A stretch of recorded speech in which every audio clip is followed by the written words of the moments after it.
Welcome to the Rice Experiment. It's Dr. Emoto's incredible, powerful way of demonstrating and testing whether or not intention can affect matter.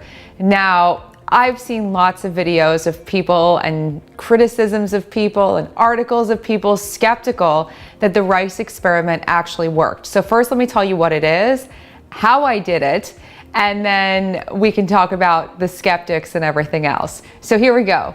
To do this experiment, 3 jars are filled with equal amounts of rice and equal amounts of water.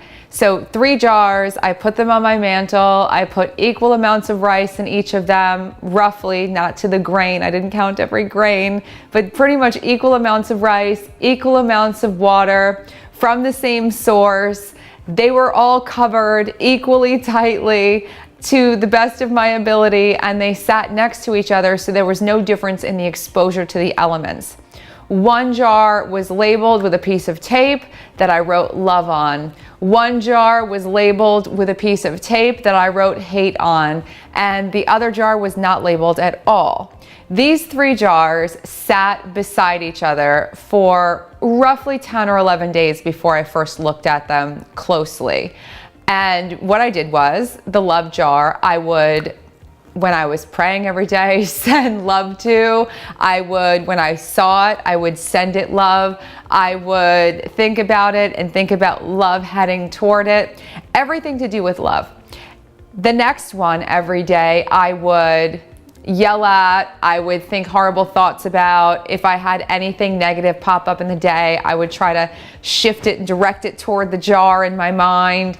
And that was that. And then the ignored jar, didn't have to do anything, just completely ignore it.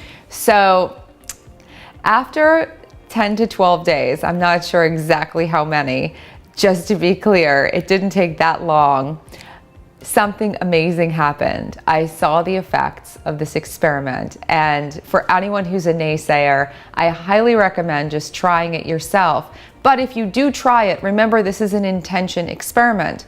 So if you're going into it skeptical and you're not really doing the experiment and you're not really sending the love and you're not really sending the hate and instead you're sending doubt, it probably won't work because your intention is that it won't work. So if you do it, suspend your disbelief for 10 days or 12 days or however long you can, and just jump into this space of imagination and give it a real go.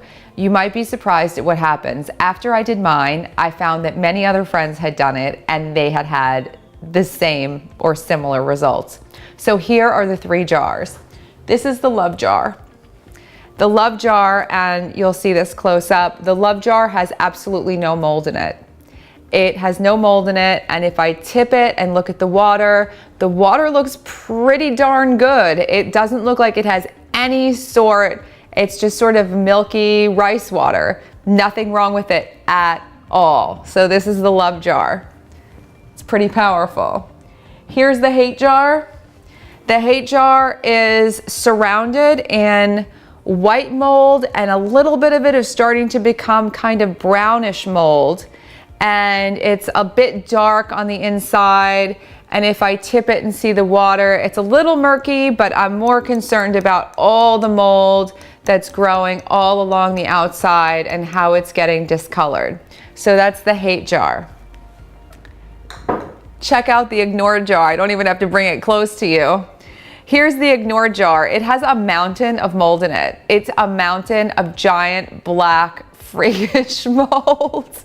It's actually green, black, gray, white, fuzzy mold and all sorts of gunk all around it everywhere. So this is the ignored jar. I'll let you draw your own conclusions, but this is what this meant to me. I've noticed in my life when I ignore things, they tend to deteriorate. This was a vibrant example of that.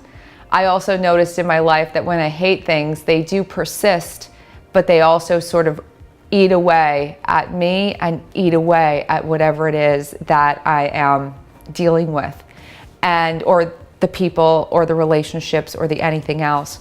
And when I really love things, they tend to thrive.